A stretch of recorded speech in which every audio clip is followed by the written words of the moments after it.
The notification popped up so casually, so heartlessly, that I almost thought it was spam. But it wasn't. It was my mother telling me, in 12 words, that I was no longer family. You're not coming to the wedding. Lily's family doesn't want you there. I stared at the screen, my mind sluggish, unwilling to process what my eyes had seen. Maybe it was a mistake. Maybe she sent it to the wrong person. Maybe there was more to the message that hadn't loaded yet. But deep down, I knew better. It wasn't like I hadn't seen it coming. I just didn't want to believe it. I tossed the phone onto the couch and leaned back, staring at the ceiling fan as it spun lazily overhead. The memories started flooding in uninvited, like smoke leaking under a door.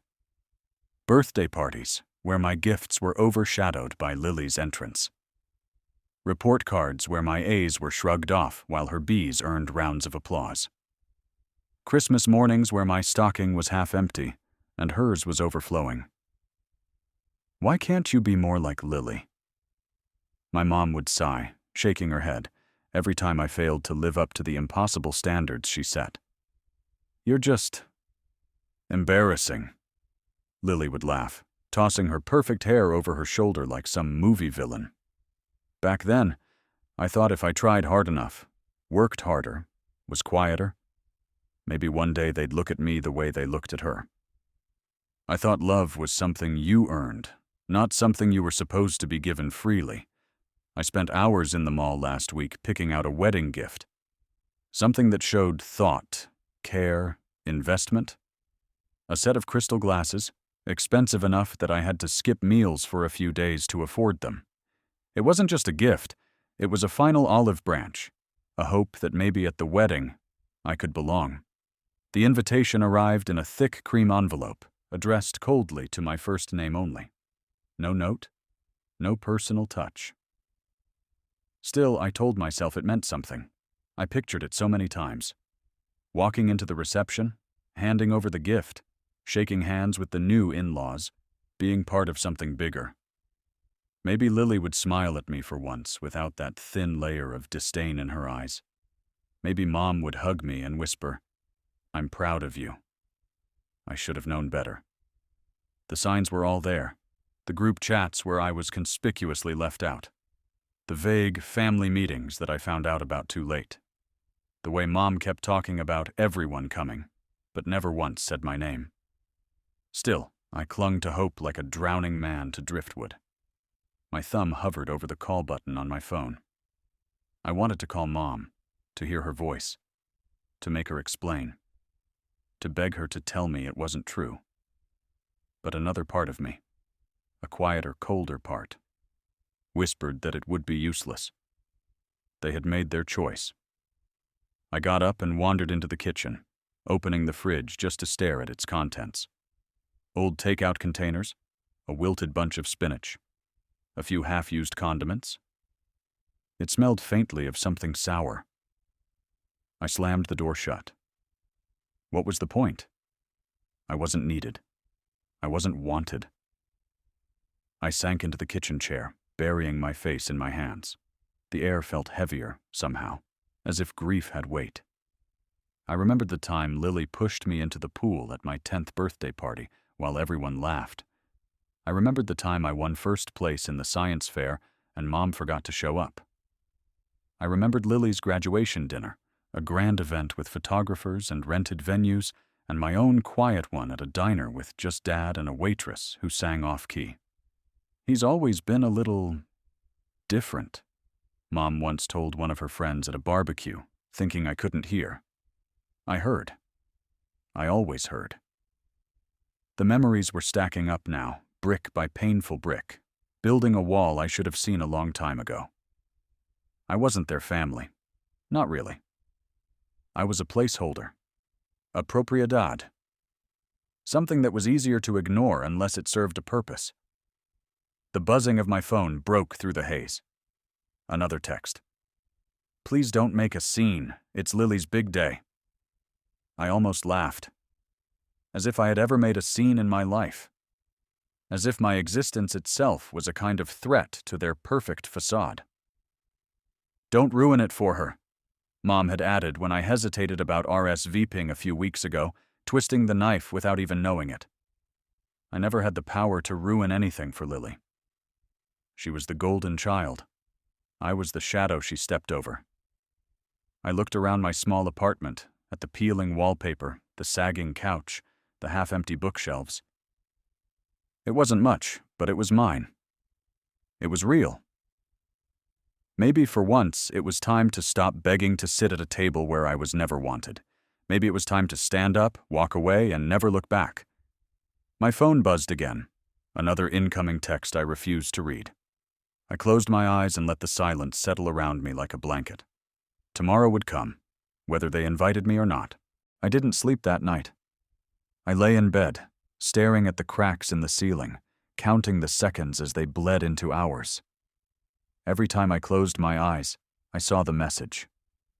Every time I tried to breathe deeply, another wave of shame and anger rolled over me. By morning, my chest ached from it. The sun slipped through the grimy blinds, painting thin stripes across the carpet. I picked up my phone, the weight of it heavier than usual. No new messages, no apologies, no explanations. I finally gathered enough courage to call. The dial tone rang and rang until the line clicked to voicemail. "Mom, it's me," I said into the silence, my voice hoarse with something between hope and desperation. "Please call me back. I need to understand," I added quietly. I hung up and immediately called Lily, straight to voicemail. A third call to Mom. Another voicemail. I sat at the kitchen table, drumming my fingers against the chipped surface, the air around me buzzing with a kind of static frustration. I wasn't going to be ignored like this. Not after everything. I got dressed quickly, throwing on the first clothes I could find, a wrinkled hoodie and old jeans, and grabbed my keys. As I drove to my mother's house, I rehearsed what I would say. I would be calm. I would be reasonable. I would make them explain themselves. The neighborhood hadn't changed. Same manicured lawns, same fake smiles from neighbors who never looked you in the eye too long. As I pulled up in front of the house, a strange sensation gripped me, like I was trespassing. I knocked on the door, my knuckles sharp against the wood. Footsteps. A pause. The door opened just enough for my mother's face to appear. Her expression was tight, guarded. "What are you doing here?" my mom asked sharply. "I just want to talk," I said quietly. "It's not a good time," my mom snapped. "Please," I insisted, my throat dry. She sighed, opened the door a little wider, but didn't invite me in. I stood on the porch like a delivery boy no one wanted to tip. "I got your text," I said, trying to keep my voice steady. "Then you know," my mom muttered. "Know what?" "That I'm not welcome?" I asked bitterly. "It's complicated," my mom said, glancing behind her as if someone might overhear. "Is it?" "Because from where I'm standing it sounds pretty simple," I replied coldly. She hesitated, wringing her hands, a nervous habit she usually reserved for moments she needed to lie convincingly. "It's Lily's day," my mom said at last, as if that explained everything. "I wasn't planning to make a scene," I said, my voice cracking despite my best efforts. "You just being there would make people uncomfortable," my mom said bluntly. I took a step back as if she'd slapped me. "So I'm just embarrassing?" I whispered. She said nothing. Her silence was an answer all its own.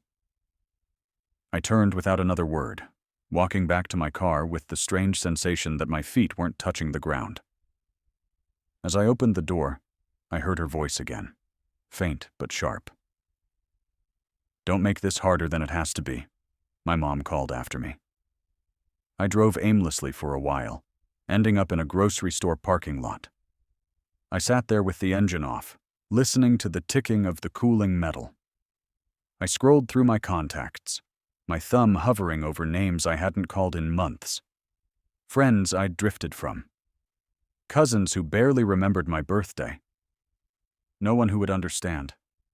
Or maybe I didn't want them to understand. Maybe I just didn't want to be pitied.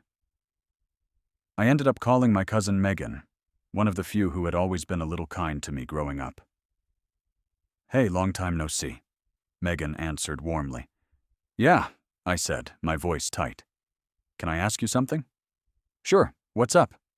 Megan replied lightly. "Did you hear anything about Lily's wedding?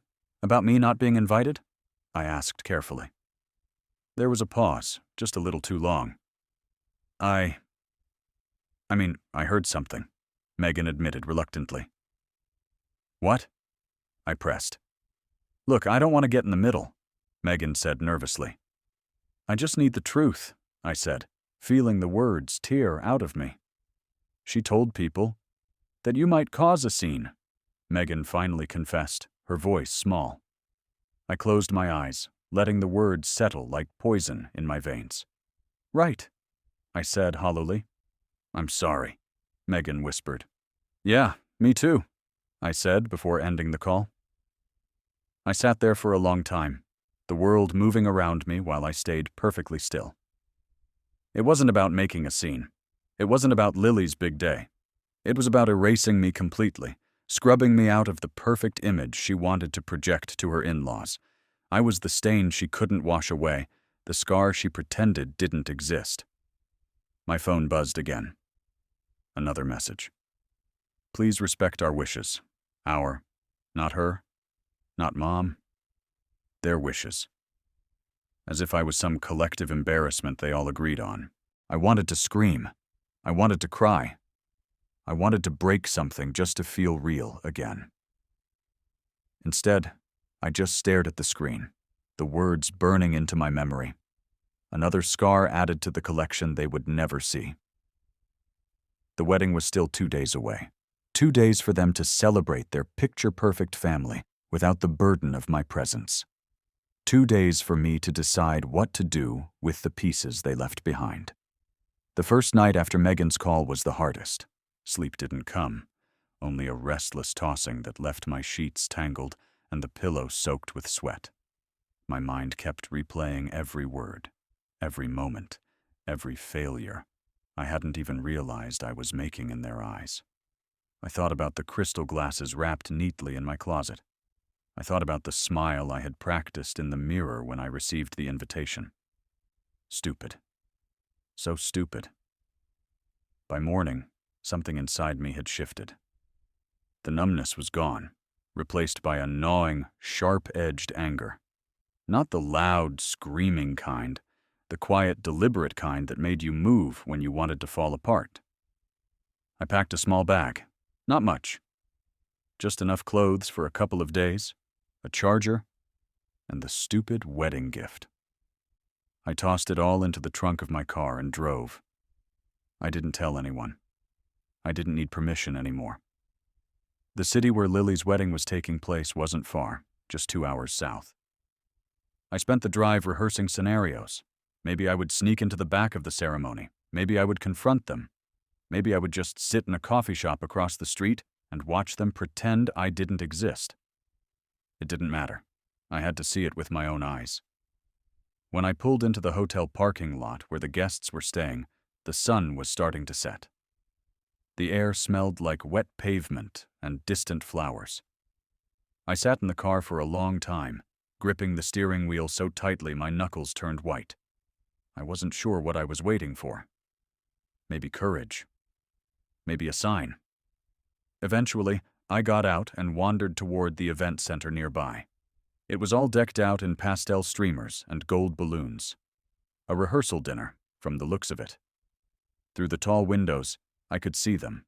My mother, Lily, and dozens of strangers who had taken my place. Lily was radiant, laughing with a group of guests, her white dress swirling around her ankles. My mother stood nearby, a glass of champagne in hand, smiling in that tight, proud way she reserved only for Lily. I stayed in the shadows, out of sight, watching. "Look who finally found her real family," a man joked loudly from the table closest to the window.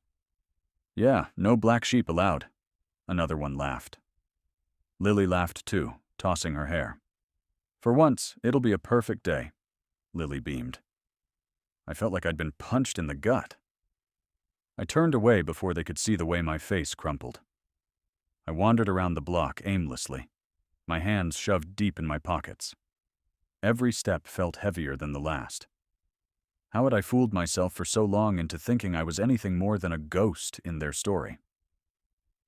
I ended up at a diner, the kind of place that smelled like burnt coffee and frying bacon. I slid into a booth by the window and ordered the cheapest thing on the menu, more for something to do with my hands than out of hunger. My phone buzzed on the table. A message from Megan. "You okay?" I stared at it for a long moment before typing back. "Number, but thanks for asking." A few minutes later, she replied, "You didn't deserve this." None of it. I swallowed hard, the words blurring in front of me. Someone thought I deserved better. It was a foreign feeling, like stepping into sunlight after years underground. When I paid for my food and left, the city was buzzing with pre-wedding energy. Florists bustling in and out of the venue, catering trucks lining the street, guests laughing over drinks at the hotel bar. I wasn't a guest. I wasn't even an afterthought. I walked back to the event center and found a spot across the street where I could watch unnoticed. The rehearsal was winding down. My mother was hugging guests, thanking them for coming. Lily's fiancé posed for pictures with his family. Everyone was polished. Perfect. I saw Lily glance at her phone, frown, and then whisper something to Mom.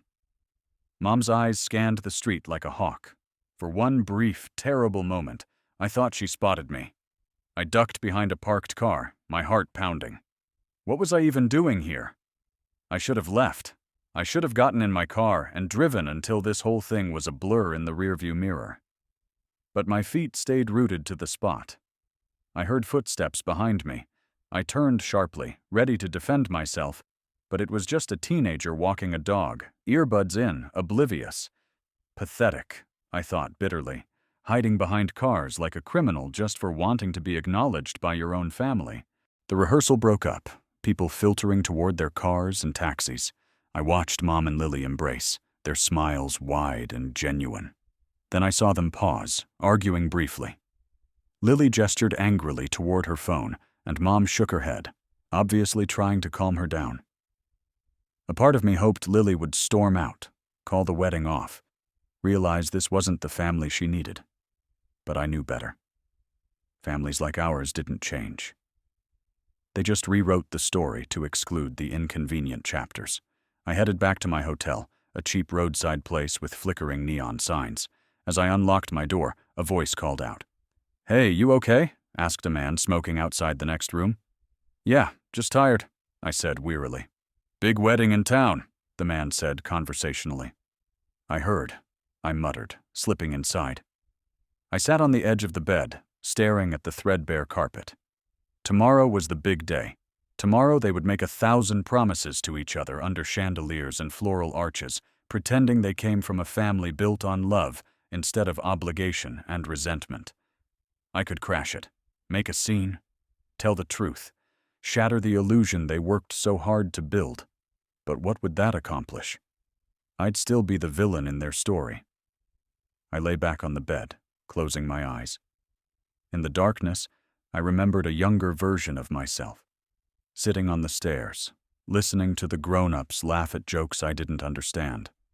I remembered wishing, praying to be let in, to be chosen. Now, finally, I realized. You can't force your way into a family that has already decided you're better off on the outside. I slept badly, dreams fractured and chaotic. I woke before dawn, the hotel room cloaked in early morning gray. I checked my phone. No new messages. No calls. Just silence. I thought about driving home. I thought about leaving the gift on the steps of the venue like some kind of grim offering. Instead, I did nothing. I sat there for hours, the minutes ticking by, watching the sun rise and the world turn without me. By noon, the streets were bustling again. Wedding guests in suits and dresses, laughter ringing out like bells. I walked back toward the venue, keeping to the edges, unseen. The ceremony was about to start. I caught a glimpse of Lily in her wedding dress, radiant and smug, holding onto her father's arm. My father. But not really. The music swelled. People stood. I watched from the shadows as they celebrated a family I was never truly part of. And for the first time in my life, I didn't cry. I didn't rage. I just watched. And then I turned and walked away, leaving the crystal glasses in my trunk, unopened, unwanted, unnecessary. I didn't go back to the hotel immediately. I walked for hours instead, letting the city's unfamiliar streets blur around me. I ended up at a park, sitting on a bench near a dried-up fountain, watching kids chase each other under a gray sky. I should have felt something. Anger, sadness, regret. But there was just this hollow, weightless feeling, like someone had scooped all the important parts out of me and left the shell behind. My phone stayed silent most of the afternoon. No one noticed I was gone. No one cared. I told myself I didn't care either. When I finally wandered back to my room, night had fallen. The neon motel sign buzzed loudly, a swarm of insects flitting around it. I tossed my hoodie onto the chair, collapsed onto the bed, and closed my eyes. That was when the buzzing started. At first, I thought it was the neon again. Then I realized it was my phone. It vibrated again. And again. And again. I sat up, my heart suddenly pounding. I grabbed the phone and stared at the screen. 17 missed calls from Mom, 3 from Megan, a dozen texts lighting up the notification bar. I opened the latest one from Megan first. "Where are you? Lily's missing." I blinked, rereading it, sure I had misunderstood. Another text from Mom popped up as I stared. "Please answer. Please. We need your help." I stood there in the dim room, the phone shaking slightly in my hand. Lily's missing. I scrolled through the messages. They were frantic, half-coherent. No one had seen her since she stormed off after the reception. Some kind of argument, tears, anger. And now she was gone. My first instinct was to move, grab my keys, go. That old, familiar pull of responsibility gripped my chest, hard and demanding. Fix it. Help them. Save her. I sat down heavily on the bed, trying to breathe. Another call buzzed. I answered before I could think better of it. "Where are you?" my mom cried breathlessly. "I'm at the hotel," I answered flatly. "You have to help us," my mom pleaded desperately. "Why me?" I asked quietly. There was a pause, sharp and cutting. "Because you know her better than anyone," my mom said quickly. "Do I?" I asked bitterly. "Please, just help," my mom begged. I squeezed my eyes shut, feeling the pressure build behind them. "Where was she last seen?" I asked reluctantly. "Near the gardens behind the venue," my mom said in a rush. "She was upset. She ran out. We thought she'd come back, but it's been hours," my mom added. I could hear other voices in the background, frantic, overlapping. I pictured Lily, still in her wedding dress, storming off into the night, anger spilling out of her like poison. I thought about the years I spent chasing her approval, chasing their love, always running after something that moved farther away the closer I got. "I'm sorry," I said into the phone, my voice steady for once. "What do you mean?" my mom asked, panic rising. "I can't help you," I said firmly. "You can't mean that," my mom gasped. "I do," I said quietly. There was a stunned silence on the other end. "You're her brother," my mom whispered. "No," I said, feeling the finality of it settle in my bones. "Not anymore." I ended the call before she could answer. The phone buzzed again immediately, but I turned it off, letting it fall to the bed. I sat there, staring at the dark screen. For the first time, I chose myself. It wasn't easy. Every instinct screamed at me to fix it, to run to them, to earn a crumb of love with one more sacrifice. But I didn't move. I thought about all the times I had been invisible, all the times my pain had been inconvenient, all the times my love had been unreciprocated. And I realized I didn't owe them anything anymore. I pulled out my bag, shoved my few belongings inside. I grabbed the unopened gift, still perfectly wrapped, and carried it outside. The night air was cold and sharp. I crossed the empty parking lot and left the gift gently by the trash bin, a fitting resting place for something that was never wanted.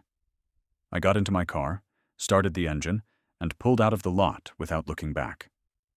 As I merged onto the highway, the city lights faded behind me, swallowed by the darkness. I didn't know where I was going. I didn't care. I was free.